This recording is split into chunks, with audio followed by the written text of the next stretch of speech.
Welcome to Business Beyond the Mic, where we join Carli Van Heerden, CEO and founder of We Edit Podcasts. Together, let's uncover the art of podcasting. Hey everyone, and welcome to Business Beyond the Mic. I'm your host, Carli Van Heerden. Today on the show, we welcome Dots Oyebolu. Dots is a seasoned podcast marketer and marketing strategist that has mastered various facets of D2C and B2B industries, from conversion generation to marketing intelligence. He is not just a strategist, he is a connector of dots, a title earned for his ability to see the bigger picture. His impact speaks volumes. At Content Allies, he drives cutting-edge podcast marketing strategies, and he is changing the game with Listen Network, one of the fastest-growing podcast ad tech companies in the market. Beyond his role at Listen Network and Content Allies, Dots is steering projects like Dots Loves Marketing, where he hosts the Marketing Leadership Podcast and writes on PhD-level marketing strategy. During our conversation, Dot shares more about his podcasting journey to nearly 300 episodes, and he shares some of his dreams for his future podcasting career. Of course, because he is the guru of marketing, we get into the best tips and strategies for marketing your podcast, and he challenges us to actually get out there and promote. This is such an insightful conversation, so without further ado, here's Dots. Dots, welcome to Business Beyond the Mic. It is so great to have you on the show today. Absolutely, Carli. Thank you so much. It's great to have these kinds of experiences. I mostly spend my time as a host, but now happy to be a guest on your show. Yeah, absolutely. And I mean, it's amazing to have your perspective on the show as expert marketer of all things podcast. And I just thought, why don't you connect the dots and tell us a bit more about yourself, your business, your brand, and of course, your podcast.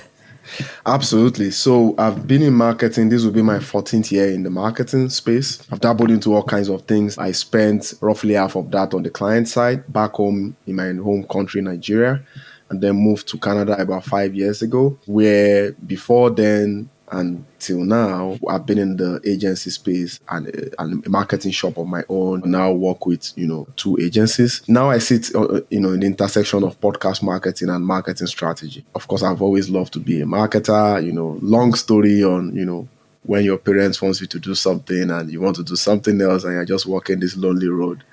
And they're like, we hope you succeed. And, it was Mother's Day a few days ago, and I was like, I hope I made you proud, Mom. You wanted me to be a doctor. So anyway, but yeah, it's been quite a ride. I do work currently for Content Allies, a podcast strategy and production agency. I'm also a co-founder of Listen Network, a podcast marketing agency. So yeah, it's been a quite, and the podcast, the Marketing Leadership Podcast, we've been running it for not so long now, but yeah, there's quite a bit of story behind it. Hopefully we can explore that here. Yeah, absolutely. I feel like we should dive right into that. What inspired you to launch the podcast after all these years in marketing? I'll get straight to what happened. I wanted to get an MBA. Been, whenever you do 10 years plus in a specific niche, they say it's time to get an MBA. So all I have is a BSc. Thankfully, I managed to finish that back home in Nigeria. And my boss at Content Allies said, MBA is good, but you might want to look at a better route. And so he suggested a few things like masterminds and things like that are much better. But he said ultimately, I have a crazy idea. Why not start a podcast? I'm like, okay, we'll see how it goes. I've got a bit of the raw material, a big talker. Most of us are big talkers, Nigerians, and I know a lot about marketing. I've been rolling my sleeves, still roll my sleeves, even though I'm operating at a director level right now. So I thought, why not if not? And it was an opportunity for me to get guests that already have better experience, or let me use the word notoriety, more than myself, and speak to them. So, and that was how we started, and it's just been an incredible journey since then. I've been really, really fortunate to speak to guests. Of course, full disclosure, I will be speaking to you as well on my podcast. So yeah, it's just been awesome. I think I exceeded my boss's expectations already. Oh yeah, you get an MBA and more when you interview all these experts on marketing. Exactly. The boots on the ground learning from the get-go, which is incredible. Did you have any type of fears or things before you launched? If you're a student at heart and now all of a sudden you have to be the master of podcasting, what were the things that you were thinking about before launching? Yeah, absolutely. That's a great question. I definitely had no issues in terms of how to learn from my mistakes with the podcast. I write my own QBRs, which is very funny as well. But what I had issues with was I wanted to have this podcast as a means to interview my childhood at the beginning, to interview my childhood marketing heroes. Those whose articles, videos supported me when everybody was saying, what is this thing called marketing, right? Especially in Nigeria, a developing country where, with all due respect, everything is like 5 years backwards. So how did I even overcome that? We were doing some outreaches, we're getting a few people here and there, but I thought, why not just ask, top people?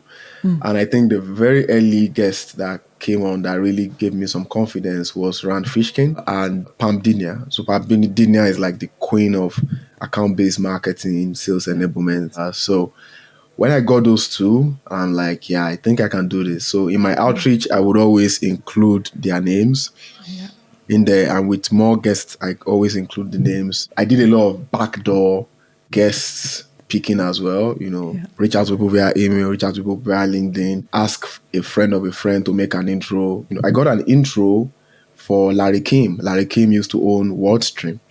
That was a backdoor invite. Neil Patel was a backdoor invite. I had an advisor who was his co-founder at the agency, and I asked him to make an introduction, and that was it. So the biggest lesson is just ask and try to do everything, make sure it's all world class so that people know what they are getting into. There will be a lot of no's because mostly people want to be on a podcast that is like a diary of a CEO, 1 million downloads an episode and things like that. I am not there yet, but I was able to prove a lot through my content and the previous guests that I've got. So that's how I got the guests. Yeah, absolutely. And it goes to show that you are such a good connector and you are using every avenue that you have available to find these amazing guests and to dig into the value that they can provide to your audience. Because that's the thing. If you are setting out to do something as big as a podcast about marketing, where are you going to ask? It's going to be those experts. It's going to be somebody who's going to give you the clout and help your audience trust you when you are providing them with this information, which is incredible. And it helps you obviously build that way to your target audience, helps you resonate, helps you, build up that content bank. And you said you are over 200 episodes in now. How did you manage to get to, this incredible feat of doing that? And how have you structured your episodes going forward? And what's the plan that you have behind that right now? So yeah, I just got obsessed at some point and we were recording 10 episodes a week or something like that. We have 40 of those out already. So it's not, so that's roughly 170 episodes. I think we're on track to hit 300 and, maybe I will be done, but we'll speak about that later. But yeah, it's basically, leveraging on the systemized approach with Content Allies. They've got a guest scheduling team working with a third-party agency as well. So we have all those things wired in. All I was just doing, looking for the guests that I want based on different kinds of criteria. I wanted to go global as well. So I've sort of interviewed guests from basically every continent, except from Antarctica at this point. So, I had different criteria on the kind of coverage that I want that other marketing podcasts were not doing. Different content angles as well, like audio marketing. Nobody talks about that. Marketing and procurement. Nobody talks about that. So being able to explore all this is what gave rise to that number. But it's just leveraging on the systemized or systematized way through which my sponsor Content Allies, uses. And that's how we really got it off the ground. I will not say they have not come with challenges. A few logistical hiccups here and there, no shows, which is sometimes very annoying. But yeah, I just think it's just part of it. It's just part of growth pains. So yeah, that I would say overall, that was how I got there. Yeah. And with these incredible goals that you had, going global, making an impact, doing things differently, what would you say to our listeners today if it comes down to your podcast marketing strategy, since you are the expert on all this, where should they be putting the focus to see the best returns for their podcast? Good question. So first of all, you need to, when starting a podcast, you need to have some sort of a strategy and a roadmap for where you want to go. For me, it was using podcasting as an account-based tool to reach out to other partners for the businesses that I serve in, building a network of marketers. Imagine being able to email you or chat you, or, that was something I never thought was possible, growing up in a village in Nigeria. Being able to grow my profile as a marketing expert myself. So podcast marketing expert, marketing strategy expert. So that helped, Ross Simmons, we had him on the podcast. He just released a book on content repurposing a few days ago. Podcasting gives you that avenue to be able to do that. Yeah. You can repurpose your content into different segments as well. If I'm right, I think you guys also have worked on a material around content repurposing. Yeah, so because we do a bit of stocking. So repurposing your using your podcast as a content repurposing engine also helps in a lot of ways. What I would say the biggest for me is the account-based marketing aspect of it. You have your guests as accounts that you could use for anything that you want. Marketing podcast is a bit broad, is a bit flexible, but you might be listening or watching today and you may be looking at a specific podcast that is focused on your brand. Maybe it's about, fulfillment, or it's about open access in education and things like that. You need to first set up the goal. You need to set up the maturity model. Where do you want to be with this podcast? Yeah. And then everything else will follow in terms of the guests you want, the downloads you want, and some of the other, direct metrics to the podcast. So yeah, but there is nothing as fun as repurposing. We repurpose into social media posts, we repurpose into articles, we repurpose into all kinds of things. And we do leverage groups. Many people don't do that. So I post my podcast in social media groups on X and LinkedIn. And I'm looking into Facebook as well. Those groups dedicated to your topic. So if you share that episode there, it is not salesy. So you may not get banned. And people will still follow your podcast and hopefully subscribe. So those are some of the creative ways I've used to promote my own podcast. And, we've sort of used my podcast as the guinea pig for some of our other podcasters, content allies, to improve processes. Yeah.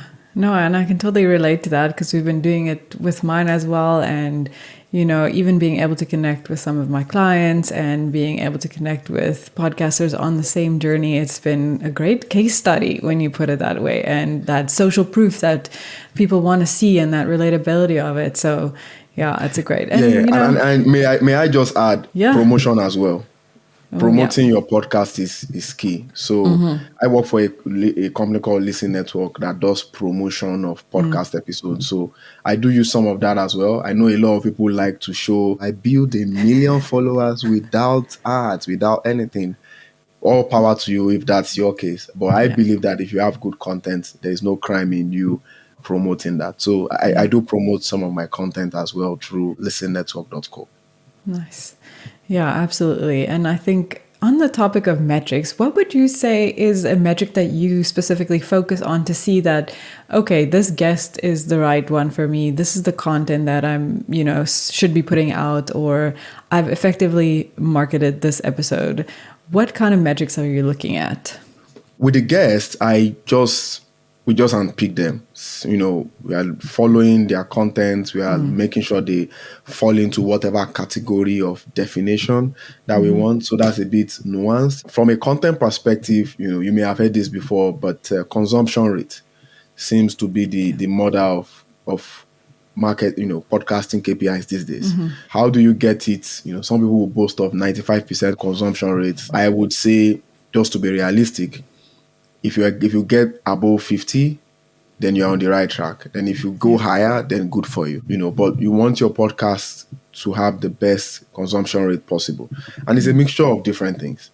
It's a mixture of the amount of time to record the podcast. So we often record based on the drive, a typical drive time to the office, which is like 20 to 30 minutes, or let's say 25 minutes on average. It could be shorter than that. But also the content has to be great. The content has to be edutaining. So if it's something that is boring, people will most likely drop off. So yeah, consumption rate seems to be the one that we've also been exploring is the amount of followers or subscribers.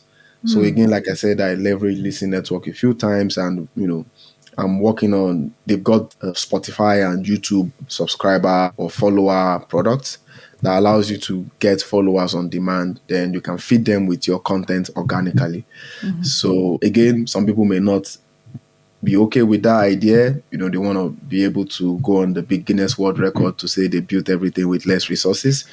But I have something else that I can bank on or be proud of, and I'm sure you might be asking a few of that later, which I think is okay to allow me run promotions to, build audience growth on my podcast. And then once you build those audiences, they never miss a future episode, and the consumption rate gets better with better content. No, absolutely.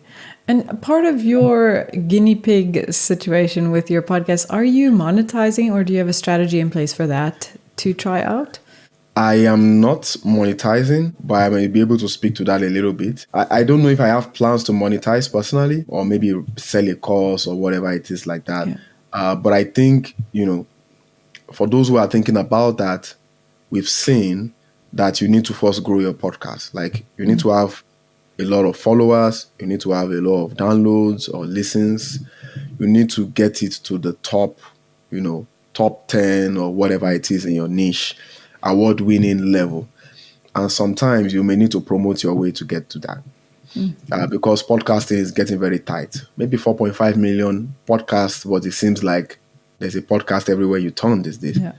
So promoting your way to growing everything about the podcast, and then have people come in there to reinvest back into it as sponsors, is something that I think one might be able to explore in there. But personally, I'm only just using it as a means to, we've got a few sponsor plugs for Listen Network and Content Allies, but besides that, that's just it. Well, Dots, it's been so interesting to hear your perspective on these things, but I thought we'd have a little bit of fun in the end, and I know you do these rapid fire questions too, so I thought we can do it on mine now. So let's just jump right into these quick fire questions, and whatever pops to mind, just answer to that. So the first Don't one... overthink it. No problem. First one is, how has podcasting changed the way you do business or life? There's a lot of confidence for me as an entrepreneur, and it's also improved my communication skills. So if you're watching, I got this book on writing well, got another one here as well. I've got a couple of books on communication. Most Nigerians outside Nigeria are well learned. They're like master's degrees older. But aside from that, there's also the ability to communicate in a concise manner, communicate in a clear manner. And I had to do a lot of learning about that. My boss said, if you can crack this, then you are the ultimate marketing leader. And I'm like, yes, sir. So having to do a podcast and manage the host's time, like you've just done right now, which is impressive, and be able to respond well and, have that constructive back and forth is something that, it's very, very a good benefit for me. Yeah. Oh, amazing. And so on the second one, what is a non-negotiable or a top tool for your podcast that you use? The recording setup has to be great. I love what you are doing right now. The mic has to be great. If you're watching, I use this mic. It's like a beginner's mic. Wow. Blue. It's like a relic. Podcaster, yeah.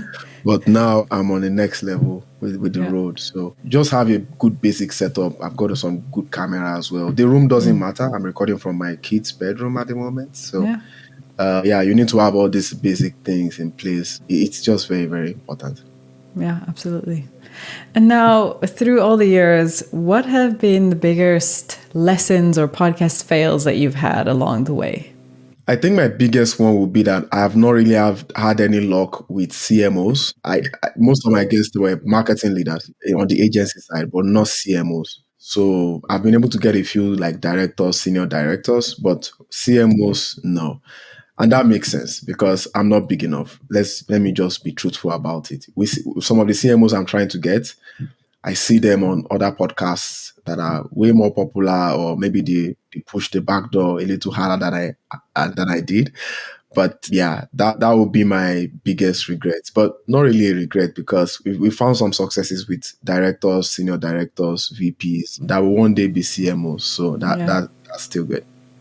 And obviously, keep in mind when it's smaller businesses, sometimes the CEO and the COO and all of them, they're also the CMOs. So yeah, exactly. Yeah, it's all one roll into one. But yeah, with the bigger ones, yeah. Well, that's a good goal to have. Keep on that one. I think you're going to do it. I mean, I feel like whatever you put your mind to, you've been doing. So yes. I will watch this space. And people love the momentum as well. So Yeah. we've made a lot of progress. So Yeah. people love that.